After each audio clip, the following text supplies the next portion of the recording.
Corse, tension entre l'État et les élus locaux, les aéroports et ports complètement bloqués.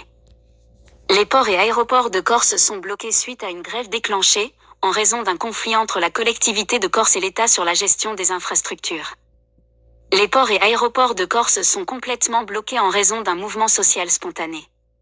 Cette situation est le fruit de divergences entre la collectivité de Corse et l'État sur la gestion des ports et aéroports de l'île. Jeudi matin, Alexandre Patrou, secrétaire général aux affaires Corse, SCAC, qui représentait le préfet de Corse lors de l'Assemblée générale extraordinaire de la Chambre de commerce et d'industrie, CCI, s'est exprimé sur le projet de créer 2 syndicats mixtes ouverts, SMO, portuaires et aéroportuaires d'ici la fin de l'année. Un risque juridique important. Ces SMO devraient accorder des concessions à la CCI insulaire afin qu'elle puisse continuer de gérer les ports et aéroports de l'île à partir du 1er janvier 2025. Mais selon Alexandre Patrou, ce montage présenterait un risque juridique important. C'est une déclaration de guerre et je vous le redis, pour moi ce n'est pas négociable, il n'y aura pas de groupes internationaux qui géreront les ports et les aéroports de Corse, s'est emporté Gilles Simoni, le président autonomiste du conseil exécutif de l'île. Il a également dénoncé la décision que vient d'annoncer l'État, en catimini, sans nous prévenir et en reniant son engagement et sa parole. Une grève en réponse directe.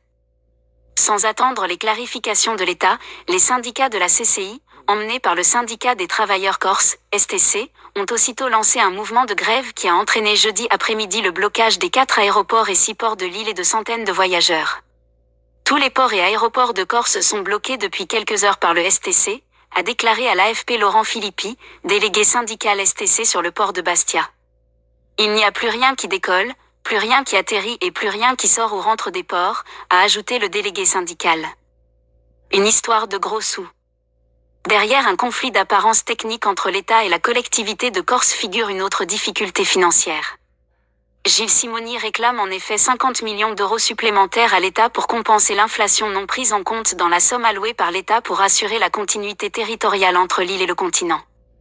La réindexation n'est pas donnée et elle est due, ce n'est pas quémander que de le rappeler, a-t-il déclaré vendredi Gilles Simoni. Si cette dotation n'intervient pas, nous serons dans l'impossibilité de maintenir l'exécution des contrats de délégation de services publics dans les domaines maritimes et aériens, a-t-il mis en garde. Cela voudrait dire des centaines d'emplois directs menacés, chez Air Corsica, Air France, Corsica Linea, la Méridionale, des milliers d'emplois indirects, des risques de blocage de ports, d'aéroports, a-t-il encore ajouté.